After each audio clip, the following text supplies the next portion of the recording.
Hey everyone, welcome to another exciting episode of Secrets to Real Estate Investing.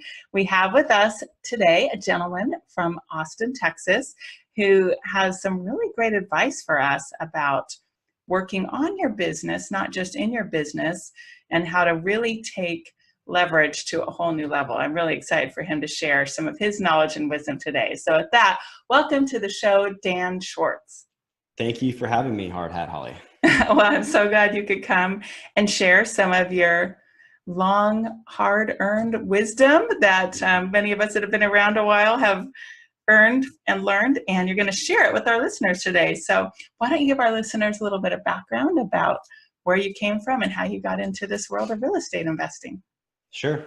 So I'm most notably known for running InvestorFuse, which is a lead management platform that helps investors scale and automate. And I got into this business as a wholesaler, cutting my teeth in Baltimore, Maryland. Got into it back in 2010, which is when I graduated. Didn't want to get a job, too stubborn to work for anyone. So I went to a Rich Dad Poor Dad convention and discovered wholesaling and just kind of figured it out on my own. Got a business partner and then learned the ins and outs of the business from there, as well as some of the challenges of the business that needed technology to support it.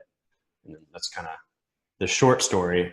What got me obsessed with systems and technology and leveraging team and automation to free up more time was while I was doing deals, I was also touring full time as a musician in a popular nationally touring act.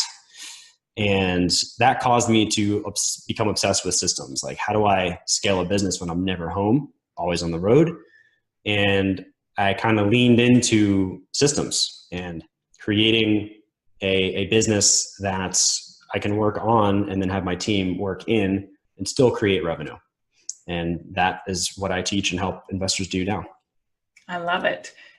So necessity developed some great tools for you, or you developed great tools from that. Reminds me of the 4-Hour Workweek book with Tim Ferriss, who's like, okay, how do I get more done with less of my time? Sounds like that's exactly what you did. 100%. That's one of my inspirations, that book. Quick side note, quick side question. What do you play? Drums. Drums. Fun. I love it. Okay. And do you still play the drums? I do. Yeah. I have a little music set up in my guest house here in Austin, and I still have it in me, but couldn't do it full time. I wanted to become a full-time entrepreneur in control of my time and lifestyle instead. The band's actually still playing if you want to check them out. They're called Pigeons Playing Ping Pong. Oh, that is a fun band Can't name. miss them. Yeah. Very cool. Noted. All right. So why don't you tell us about your very first deal? Yeah.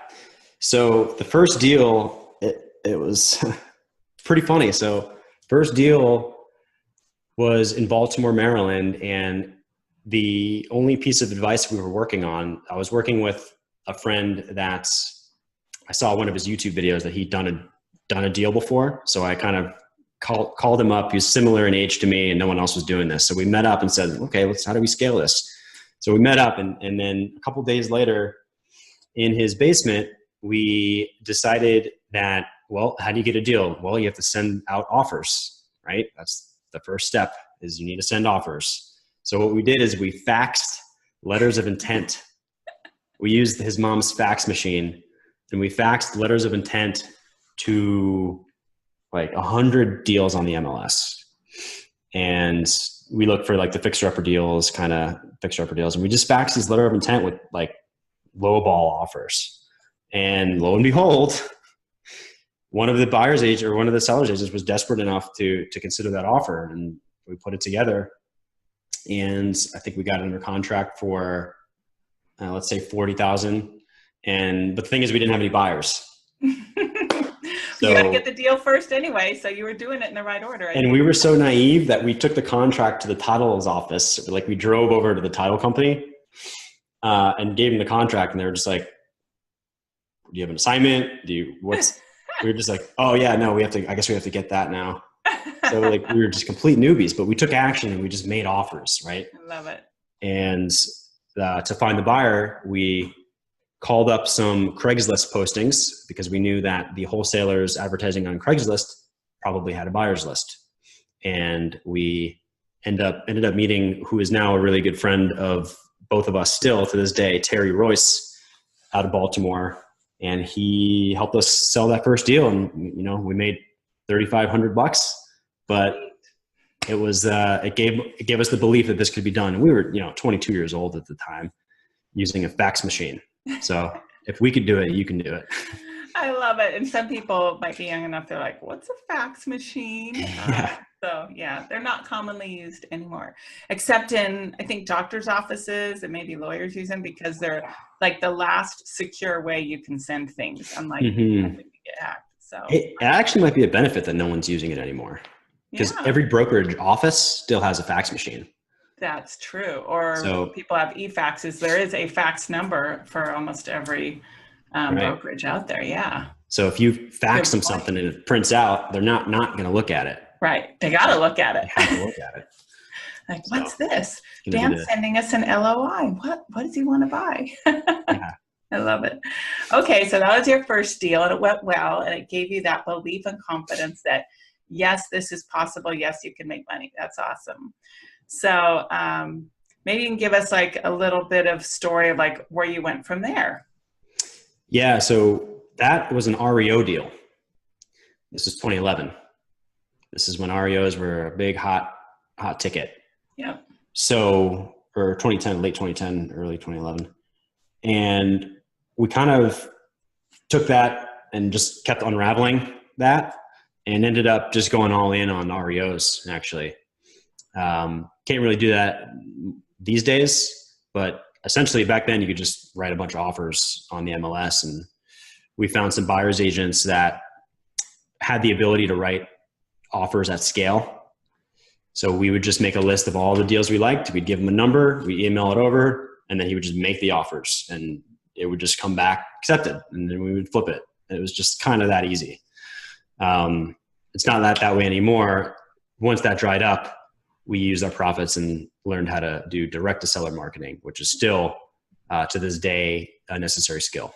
And we got good at that. Okay. Interesting. Why don't you tell us about your best deal you ever did? Best deal we did was a $50,000 spread in Baltimore. Nice. And it was actually, I won't even go by the spread. There was one deal that the speed that it happened made it the best deal ever. So it was a driving for dollars deal. It was the house next door to an REO that we had under contracts, just burned down. So the house was just like burnt to a crisp, still kind of smoking a little bit. And we researched the owner on whitepages.com, called the owner on White Pages, the number that was on White Pages. And sure enough, the guy answered. This was like pre-skip tracing madness days. Wow. And the guy answered and he said, perfect timing. The insurance check just came in. You can just have the house. Just do whatever you want with the house. So we paid him $500 for the house, basically for the land. Right. And then same day called one of our buyers and sold it for like $17,500. Oh, sweet. Same day. This all happened within like 45 minutes. Okay. Yeah. That's probably the best deal I've ever heard. Yeah. So that was like almost no money, $500, and probably was none of your own money. If you did it in 45 minutes, you probably didn't even have to outlay an earnest money deposit or anything. Sweet. The timing of it was just perfect because he just got his insurance check that, recouped the cost of the whole house, and just wanted to get it off his hands. Nice. Being in the right place at the right time. And the fact that and then the guy that and you tried it and he's like, yeah. And the guy that flipped it, made probably $50,000. He got a great deal at $17,500. Yeah. ARV was $880K. Cool. Well, why don't we move into talking about you've obviously learned a lot about automation and leverage. So what are the crucial things to automate in a business? So one thing to note is in order to truly compete in 2019, you need to have the best operations. You just have to have systems and processes. The guy that has the better follow-up system is going to beat you if you do not have a follow-up, or if you're doing things willy-nilly. Yeah. You can no longer just do stuff willy-nilly. You can't just pick the low-hanging fruit. You need to have an operation that is automatic and predictable.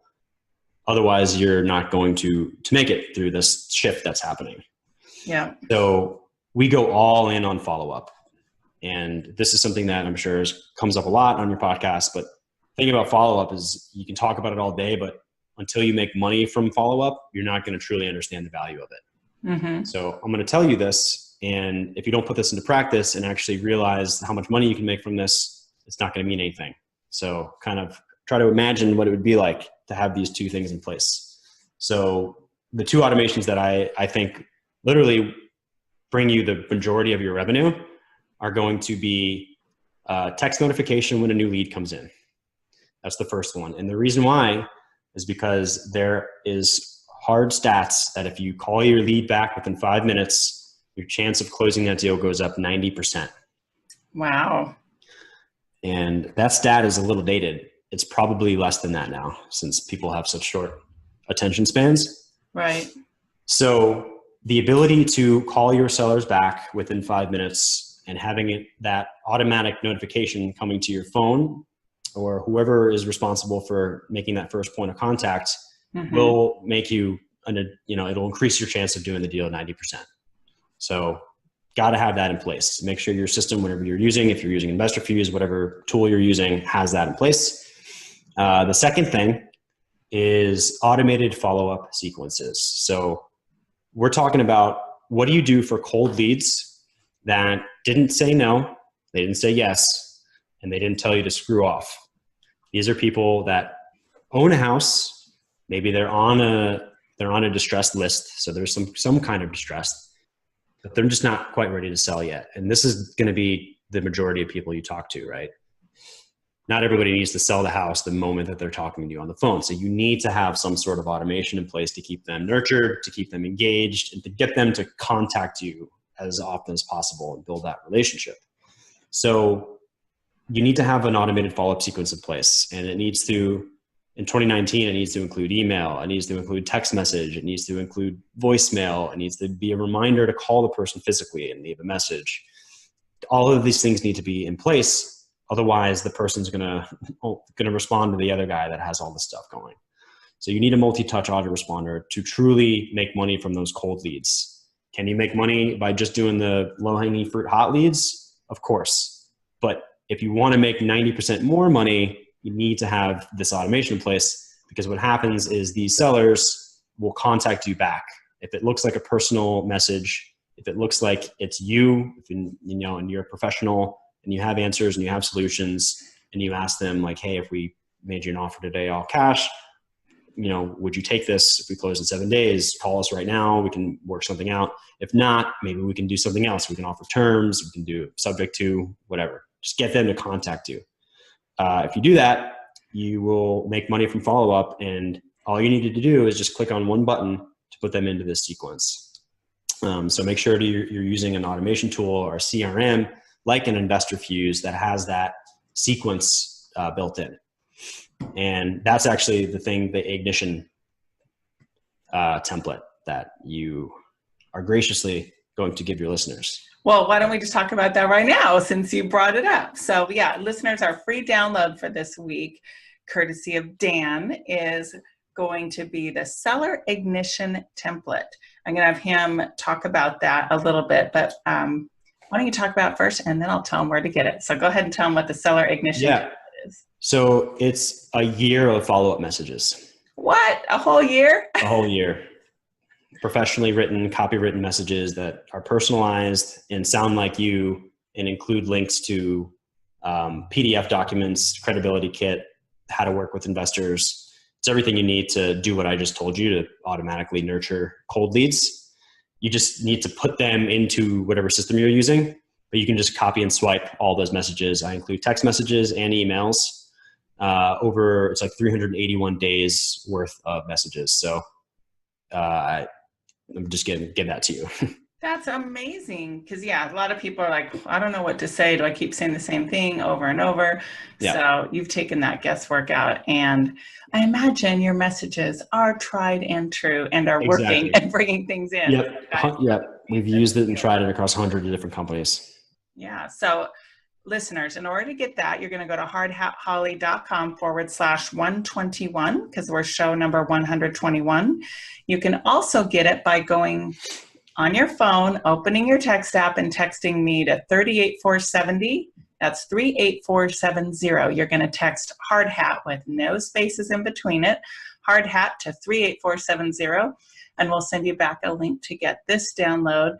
And I will notify you every week on that text when we get a new podcast up. So you'll get once a week text from there in case you're wondering about that.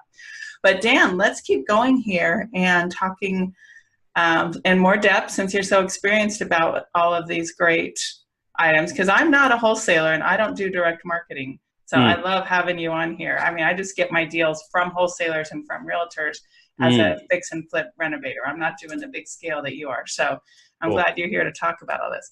So what does it take to compete, and how do you compete in a market where everyone's kind of doing the same marketing? I mean, I get the marketing all the time on my rental houses. Oh yeah. It's so funny when it's like my friends like, oh, hi, Doug. Oh, hi. You know, I know who they are. It's fun to see. But how do you stand out, or how do you compete? Yeah. The barrier to entry to get a deal or a lead now is so low. Like anyone with a couple dollars can pull a probate lead and get the phone number of the inherited person. Like it's just insane how easy it is. Right. There's all these tools and automations that make that super easy now. So when the playing field is level, how do you compete? Well, first of all, you got to have a follow-up system in place, right? So you need to be able to convert more of those leads into deals. So you need to be able to convert more of those leads than the other guy in your market.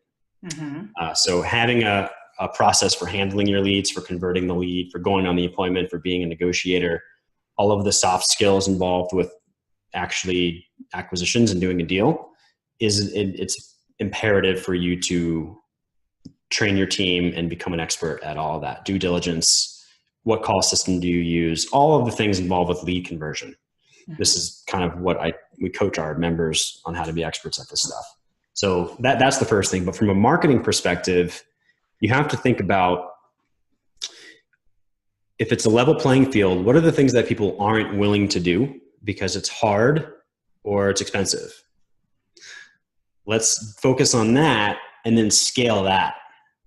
So let's say the easiest thing to do is to sign up for like Zillow leads and just get leads automatically. So that's the easiest thing. You just pay money and you get leads. The hardest thing would be like door knocking, right? Because you have to pull the list, you have to create the route that you're going to go. You actually have to have the cojones to do the actual door knocking. You have to systemize all that. You need to hire people to do that. And then you just scale that. Well, if you can do that, like, and scale it, you're going to get more deals than the next guy. That's just how it is. And you can mark my words. I believe in 2020, there's going to be like door knocking gurus coming out of the woodwork left and right.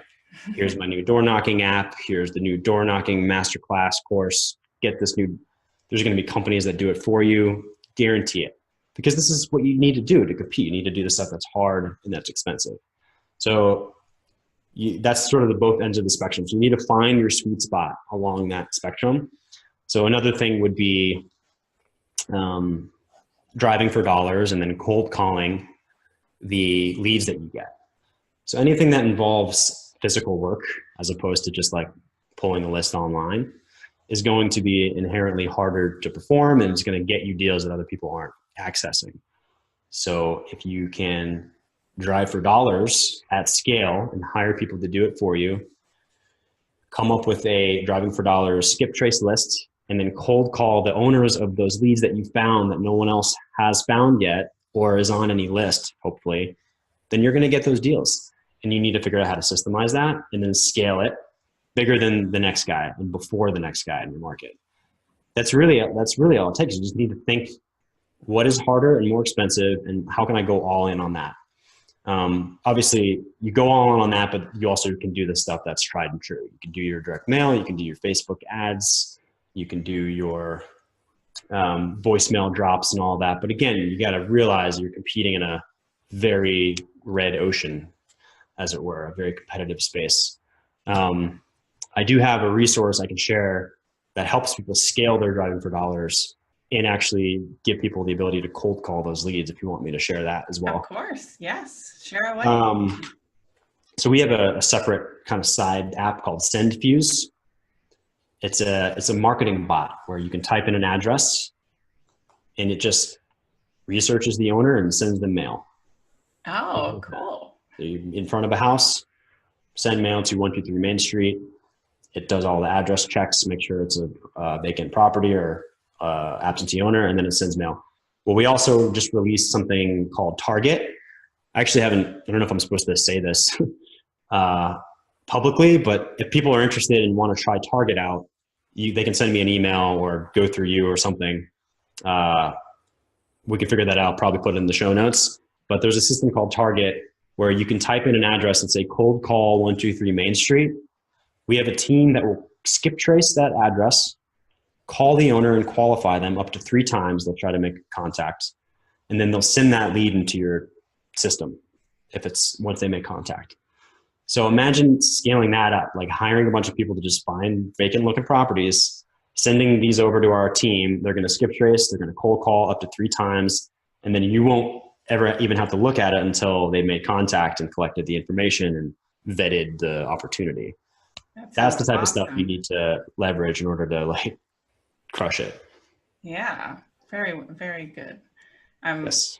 I was like trying to hold my laughter in because I got a text or a call from someone a week or so ago that was driving for dollars, and it's like, Holly, I found this house and I think you're the owner. Like, yes, I am. He's like, well, it looked boarded up. So I pulled it up on my driving for dollars. Yeah, the front is boarded. The back is getting an addition on it. So the front is supposed to look not that exciting. But I'm like, well, good for you. You're out there driving for dollars. And yeah, found me. It was funny. Yep. Well, let's, oh, go ahead. If you have money, you can just hire someone to do all this for you, right? That's the thing. You're either going to be spending money or time. If you don't have money, spend time, and you can get deals, by putting your boots on the ground. Absolutely. And I think it's fine too if you see a house that is under renovation that's stalled out. There's plenty of investors that run out of money, or something happens, they got a death in their family and they want to sell because there's plenty of opportunities where there's rehabs or renovations that don't finish that need to get sold again. So 100%. Don't be afraid to call on those. Yeah. Hey, why don't you tell us about, I know most people can't see this, but those watching on YouTube can, your shirt that says 80/20, 80/20. What is that about? That's 80/20 is the rule of life. So the 80/20 principle means that there's a small slice of what you do every day that produces a disproportionate amount of your results. Yes. So there's only a small amount of things. There's 20% of activities that produce 80% of the results. The 80/20 principle, you can find it in all elements of life, from wealth distribution to your actual daily productivity. Like if you actually think about your day and your work, what is actually bringing you the majority of your results? And if you can develop an awareness around that and go all in on the 20%, you have an exponential increase in revenue and time and freedom. And so naturally, I'm very motivated by freedom and independence and business. This is like the perfect principle for me. And we bake this into all of our trainings and our software. And it's what we encourage people to think of. What are the 20% of your real estate investing activities that create 80% of your results? And just off the top of my head, I can list some out for you. Yeah, definitely. So you have to think of it in dollars per hour.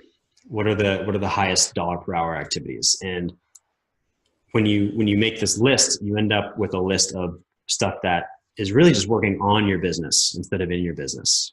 Mm-hmm. You have stuff like marketing strategy, hiring amazing team members, recruiting amazing team members, going after, the higher end deals, or talking to the hot deals that you might not want to sacrifice someone else going after, I actually have a whole 80-20 chart that I'll send you this so you can put it in the show notes as well. There's an 80-20 chart that actually separates out your real estate investing activities in dollar per hours.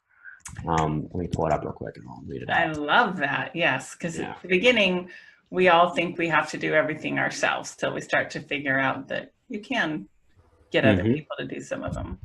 Designing systems to automate, delegate, and eliminate non-essential tasks, educating yourself, exercising, maintaining high energy levels. Because if you don't do that, then what good is your business or leading your team? Investing in passive income with your profits, so you have that stability of income. Evaluating your KPIs and improving your KPIs, right? Looking at your dashboard. You got to say what KPIs are for those people that may not know. Yes. What's a KPI? Oh man. So yes, KPIs are key performance indicators. It's basically you measure the results of your business in order to know what's working and what's not. So key performance indicators. Systems like InvestorFuse will show you all of your KPIs for, how many leads came in from what marketing campaign, how many are you pursuing right now, how many are under contract, what is the cost per opportunity, what is the cost per appointment, and then finally, what is the cost per contract? Like how much do you have to spend to get a deal under contract? In order to actually improve all of those, you need to track them. And that's the point of KPIs. So making sure you have KPIs is in itself an 80-20 thing to focus on. And then at the lower end of the spectrum, you have stuff like cold calling, right? Like posting properties to a website, editing or printing out contracts, skip tracing, browsing Craigslist, doing like list research, swinging the hammer and doing the actual construction work. Those are sort of the lower end tasks that you should be eliminating because they don't help you scale your business, right? It's working in your business, not on your business. Very well said. Yeah, we'll include that with the show notes. Thank you for sending that over. And yeah, my husband is definitely guilty of just saying, I'm going to do that myself. I can fix this. I can change out that post. I'm not going to pay the termite company $600. But the way I see it is not only just someone could do it for a lower cost, but the risk if he gets hurt, like if you get hurt trying to do something on your own house or your own flip or if you're a wholesaler, I don't know what the risks are there, but definitely if you're a renovator, if you're a rehabber, there's a lot of risk. If you get hurt, that jeopardizes your whole ability to earn income. So definitely consider that, guys. Those of you that are thinking about, I'm going to fix the whole house myself. Your brain is much more valuable than your body swinging the hammer and doing the work. So even if someone is only 70% as good as you can have multiple people that are 70% as good as you working on multiple properties while you can focus on managing that and scaling that operation. And eventually they're going to be 80%. And then eventually they'll get better and better. They'll be 90%. You really can't afford not to think that way if you want to truly own a business. Otherwise you just have a job. Yeah, for sure. And we're not in this to have another job. Correct. Well, tell us about the book that you're currently reading. Yeah. We were chatting before. It just happens to be right next to me. It's a book called Radical Leap. And it's a leadership book that talks about how to cultivate love, energy, audacity, and proof in your leadership style.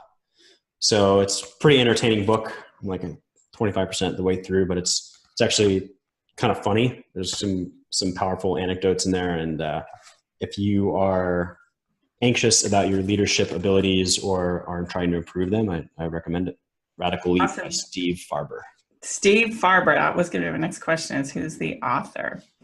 Okay. Well, as we're winding down here, tell us a little more about, you've kind of touched on it multiple times here, but what does InvestorFuse do and offer, and how do people learn more about either purchasing InvestorFuse or learning from you, or how they do that?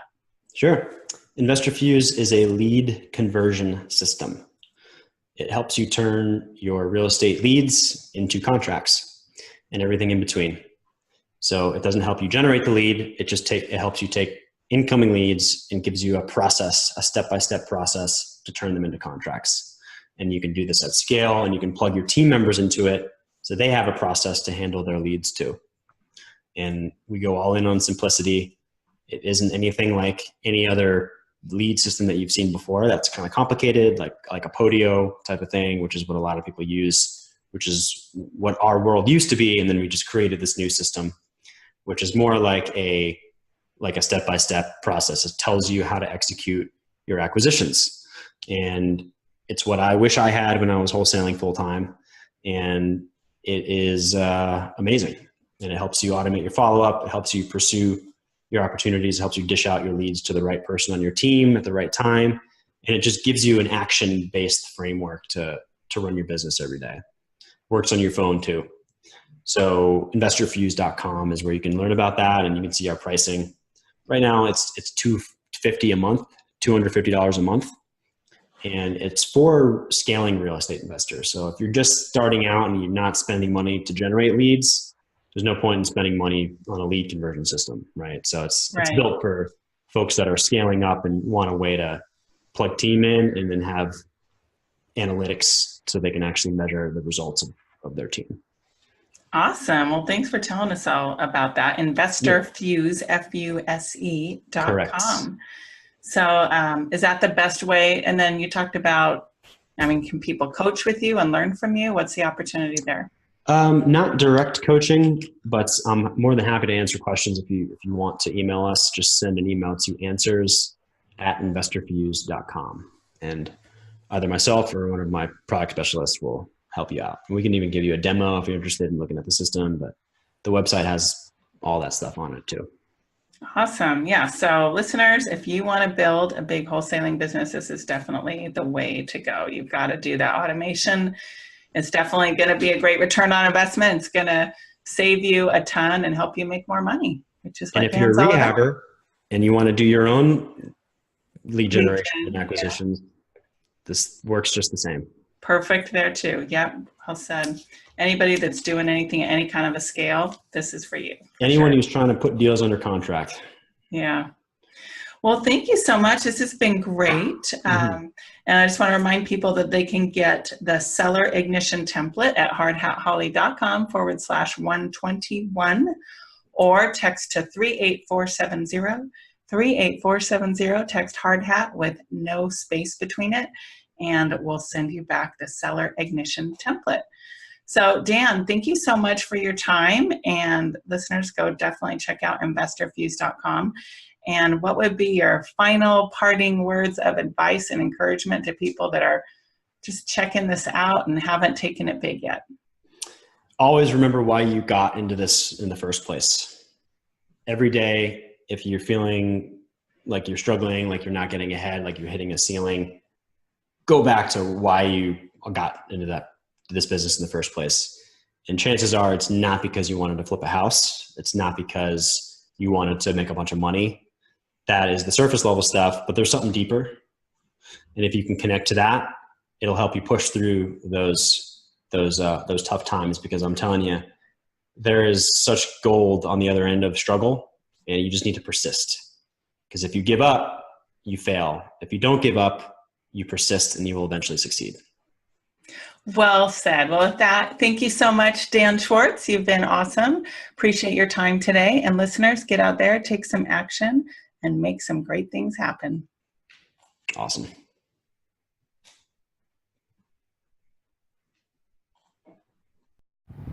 Hey there, thanks for watching the video. Make sure you like it and click subscribe to get notified of more videos. And you can go to hardhatholly.com for a free download on secrets to finding great deals.